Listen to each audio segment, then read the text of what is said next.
These men are members of one of the most unique military organizations in history. Behind these green faces are men who have accepted the challenge of some of the most daring assignments given to American fighting men. These are the Navy's SEALs.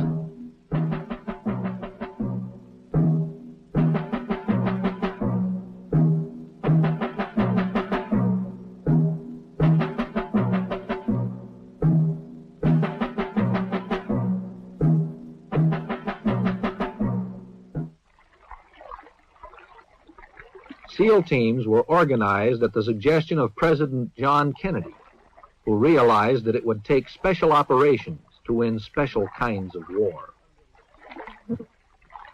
For years, the existence of these teams was a Defense Department secret. Now, parts of their story can be told. In an age when most military engagements have become distant and impersonal, SEALs operate in the midst of the enemy.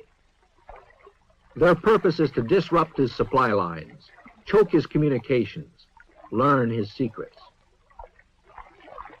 If you really want some exciting work, come to SEAL team, and you'll be involved in it. We're more or less of an unsung soldier in a lot of respects because they can't write up a lot of the things we do, but I said within yourself you'll have this personal pride that no, you was there and you did the job. After the war, they'll probably write about it. But if you're in here for just getting the Bronze Star and your name on the front page, no, you won't, because they don't put our name on the front page. Well, you'll know within yourself, you'll know what your buddies have done, you'll know our record, and you'll know what a great unit we are. You'll be there. All are volunteers from the famed frogmen of the Navy's underwater demolition team. But once out of water, most similarity with frogmen ends. We are basically an intelligence gathering unit. We gather every bit of information that's possible, whether it be a small piece of paper with some Vietnamese writing on it, or trails, boat traffic, anything that might be of real significant value to your intelligence officer when you get back.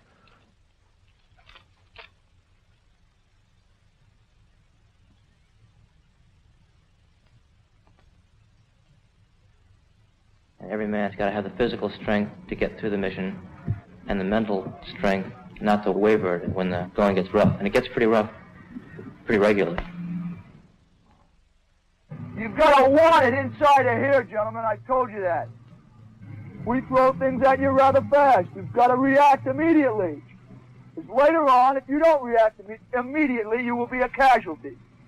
And you're doing us no good. We have to put you in an old pine box because you didn't use your noodle. You'll be exposed to pain and punishment and other little devices that we'll think of for one reason and one reason only. To make you the type of person we need to get the job done, no matter what the job is.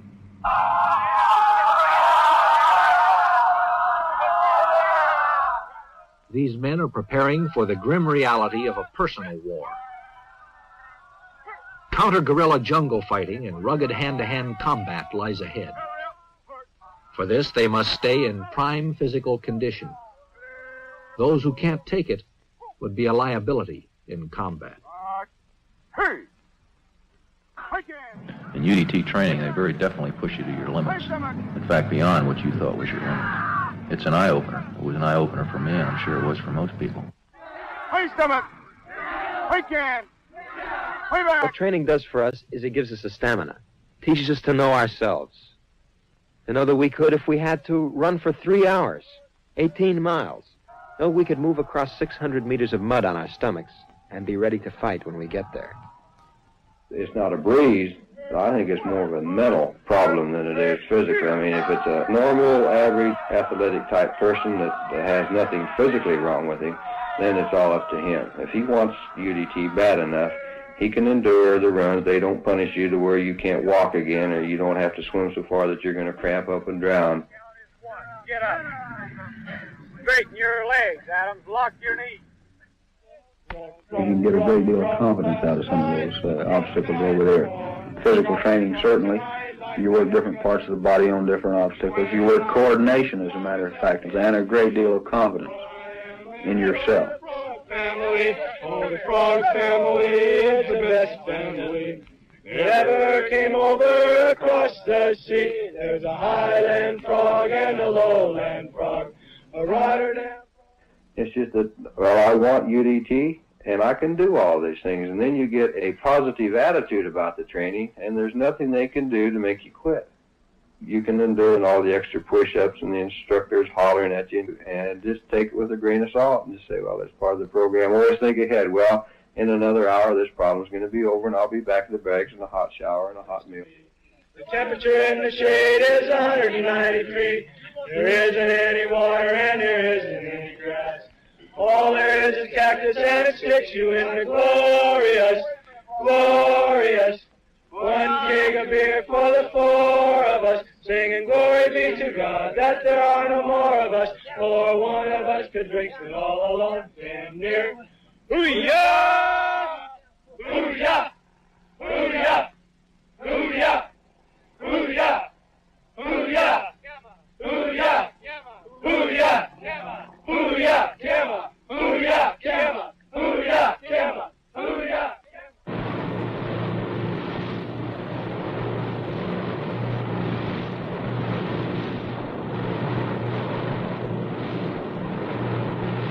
SEALs are specialists in being where they are least expected. Getting to the job may mean jumping out of a boat, a helicopter, or an airplane. You have to want this type duty in order to survive this training. Some people, I suppose, want to prove something to themselves. Some people, maybe they want to prove something to somebody else. I think it's a psychological aspect, the hardship while you're doing all this. In other words, you think about things a little bit differently. You start realizing that probably one of the greatest things you ever had was just sitting in a warm room with a cup of coffee. You just don't know how much you can appreciate something like that. It prepares you well for when you go in combat. You learn that a little rain's not going to hurt you, a little mud's not going to hurt you. You don't like it, but you learn that you can live with it.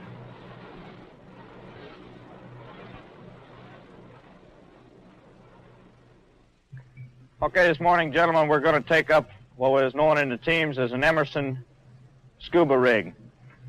This means that it is a self-contained underwater breathing apparatus. This rig is used any type of clandestine or sneak attack operations. It is desirable for this use because of the fact that there are no bubbles coming out of this rig when it is submerged. And we can have you step up here, sir. We'll slip you into it.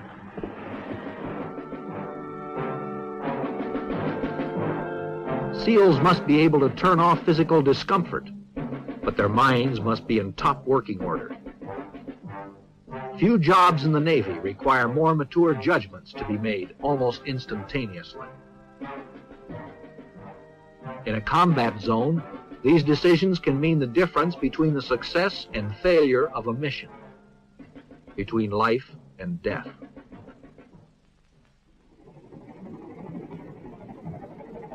Our type of training now, of course, it includes diving and demolition work and parachuting, and very extensive weapon training and tactics training, so our people are well qualified, or maybe even the most qualified troop there is.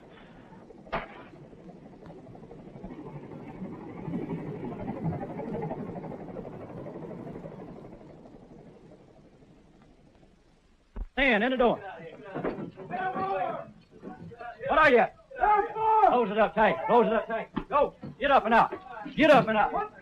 Get up and out. Get up and out.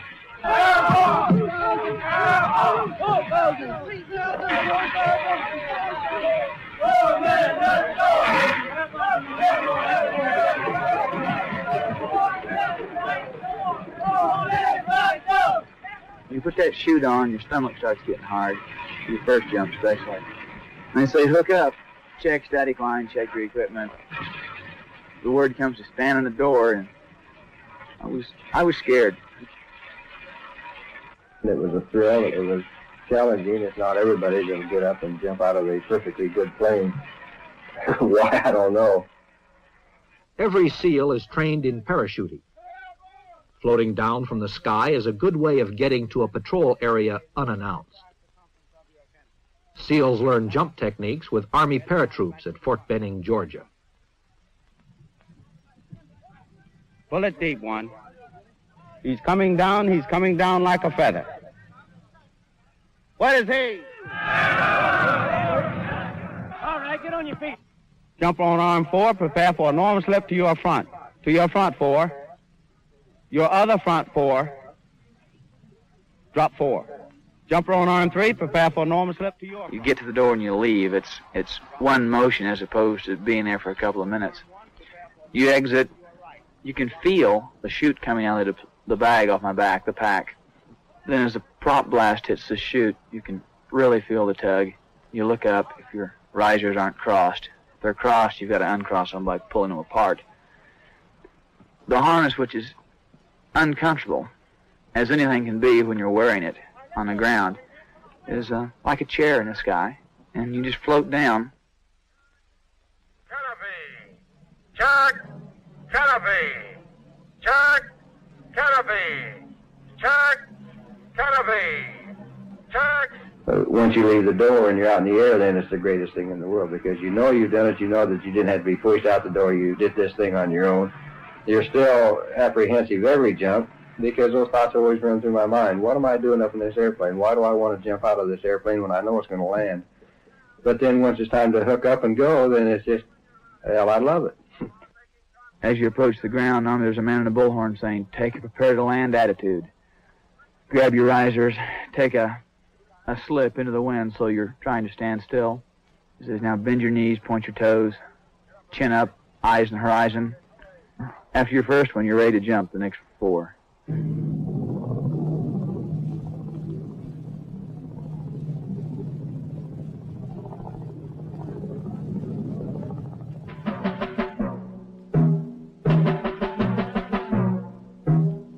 The SEALs call this halo, high altitude, low opening. For SEALs, a means of silent entry to the enemy's territory.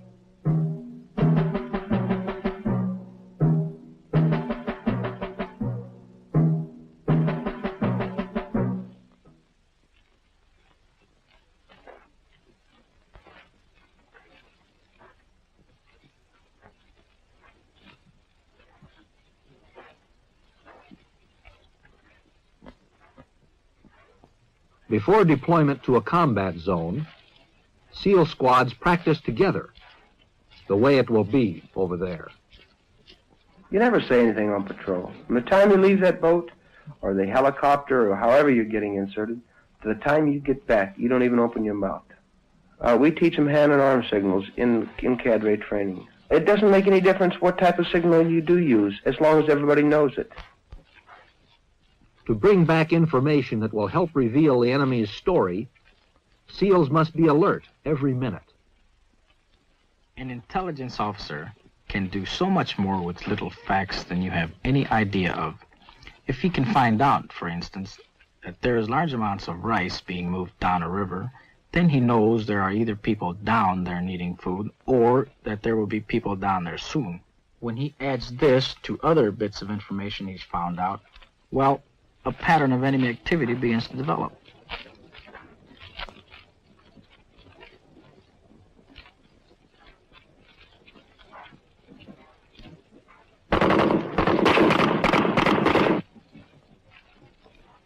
All the techniques they have learned are brought to bear in this realistic training. As individuals, they learn to function together. They become a team.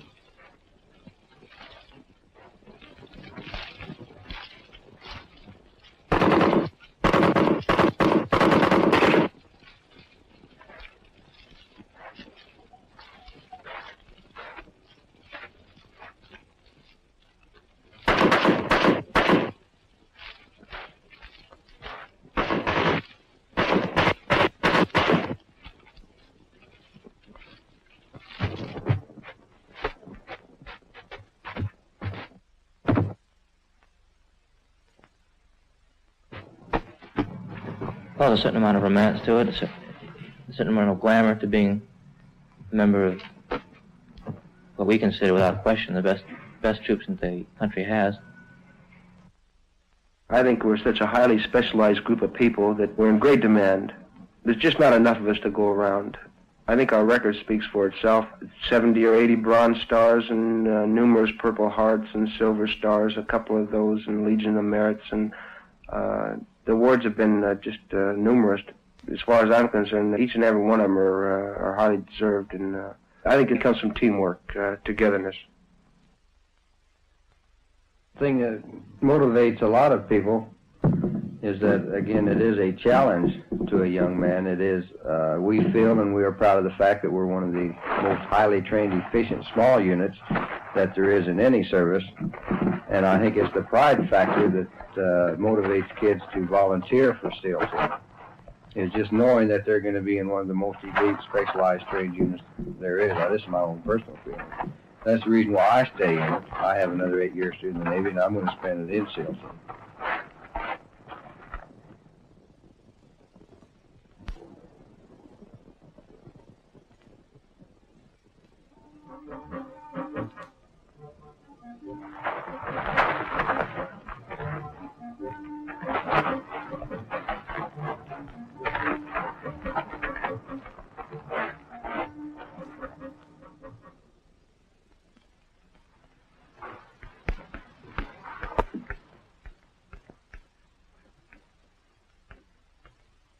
Working on the land, in other lands, means using another language. For men who go to Southeast Asia, the Vietnamese language is a necessity. Hôm nay chúng ta sắp học xong tiếng Việt. Xin mời cô. Dạ. Hôm nay trời đẹp. Dạ, hôm nay trời đẹp lắm. Hôm nào cô ấy?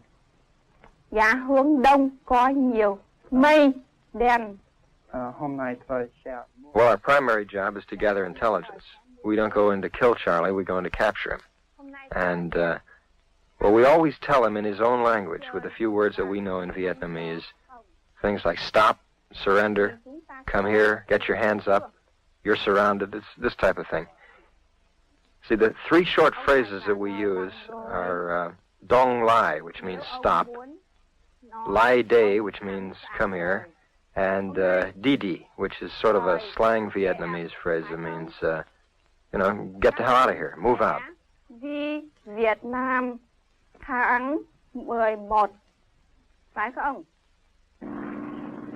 As often as possible, forays on the ground are planned with a look from above. The war in Southeast Asia is an unusual kind of war. There are no front lines here. The elusive enemy can appear as villagers or farmers. To find out what is going on in unfriendly territory, it takes men on the ground. Okay, men, this is a warning order for tonight's mission. The mission tonight is going to be an ambush of Careful consideration of every eventuality has led to a specific plan for this patrol. Every phase of the mission has been thought through. That platoon leader has a tremendous amount of load on his back. A lot of people think, well, the squad leader, he's just a man that gives the orders. But while everybody else is sitting around shooting a bull, and that man's getting the mission order, he's got 4 or 5 hours of work to do. He's got to coordinate everything, his artillery, his airstrikes, what kind of support is he going to have available. He gets it all set up. He works 4 or 5 hours before the people even get the word on it, just on his warning order. The one primary danger area which we know about is this bridge. You can see what it looks like here. It's just a wooden bridge, hard top. And our actions at this danger area will be as follows. We will come to this point. We'll be patrolling down here in our file. We will stop short of the bridge.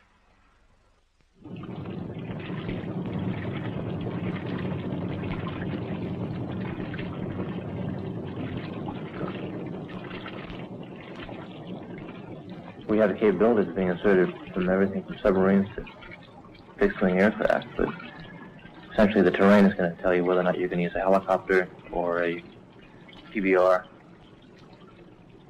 Most of the men feel that the name SEAL Team is what carries your real reward. You could give a medal out for 50-60% of the missions we go on. Since you can't have that many medals, and the value of being a SEAL, I think, is what they're really concerned with. The actual medal they present to you at the end of a tour is more of a token value, I think.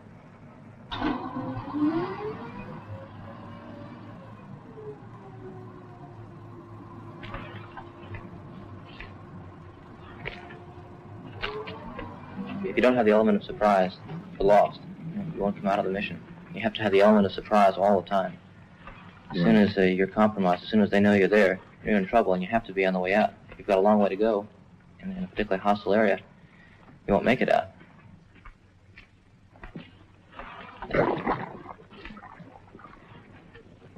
You're swimming across streams very frequently. On long patrol, you might swim 15 streams or more. It is not unusual at all. And these will range anywhere from a few feet to maybe 50 yards. This is carrying all of your weapons and ammunition, and it can become somewhat of a trouble, especially for radioman or machine gunner. But there's quite a few guys that like the element of danger, the element of surprise. In fact, the only thing that really limits us is the imagination on the part of the people that assign us targets. The philosophy I use is there isn't an impossible mission, really.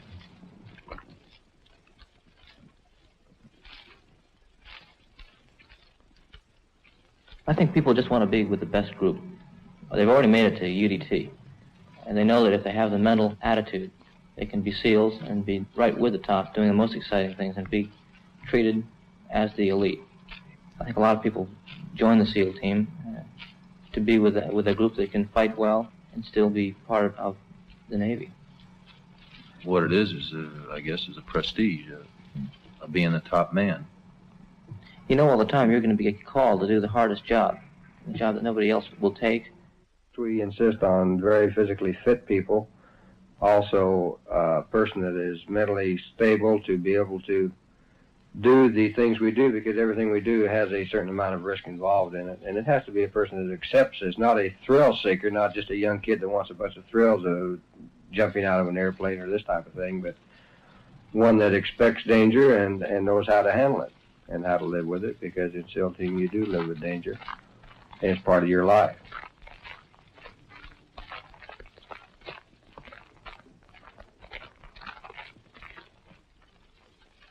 In Vietnam, SEALs have learned that prisoners are a good source of information on the enemy's situation and intentions.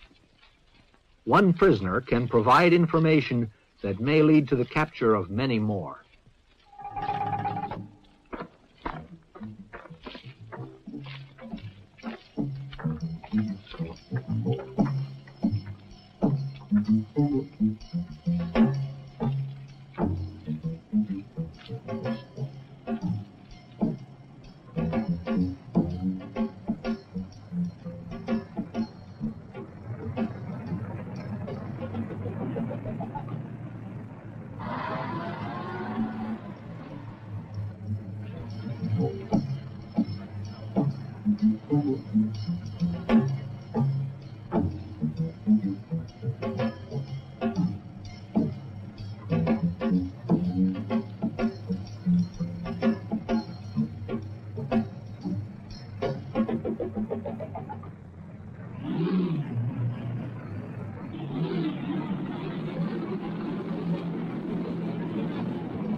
After many hours ashore, mud-soaked SEALs relax.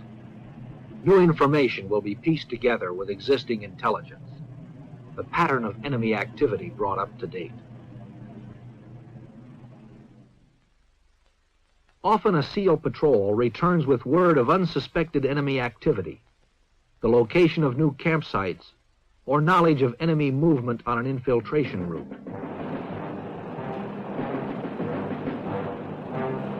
Troops are alerted. Boatloads move up the river to strike back.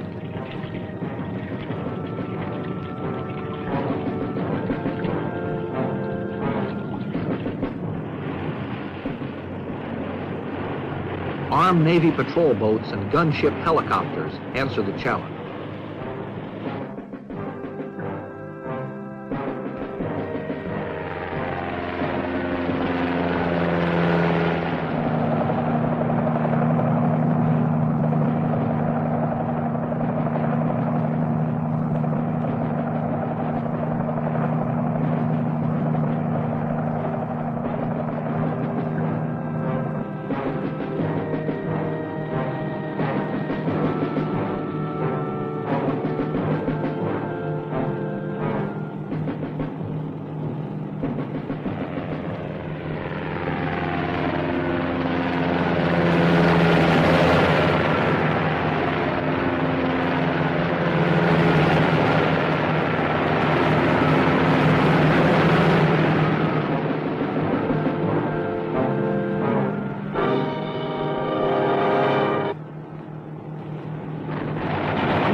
Many military engagements are based on information the SEALs have brought back.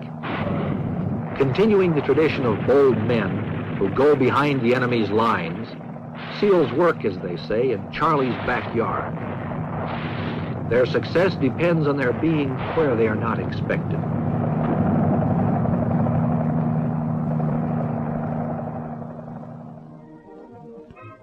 For their dedication to duty, SEALs have become some of the most decorated fighting men in history.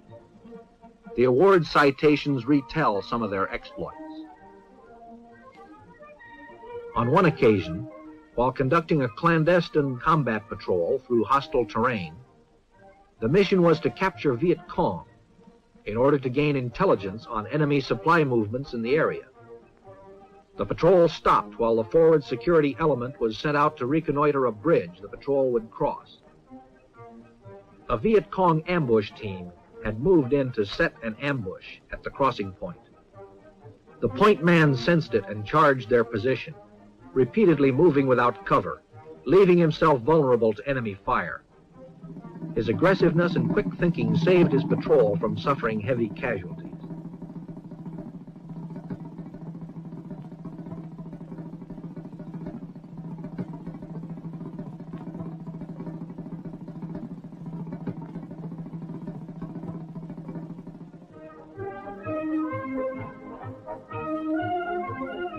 Ribbons and medals represent the accomplishment of exceptional deeds. But awards are not the reason for performance in combat. What these men are and what they represent has sustained them and given them their purpose.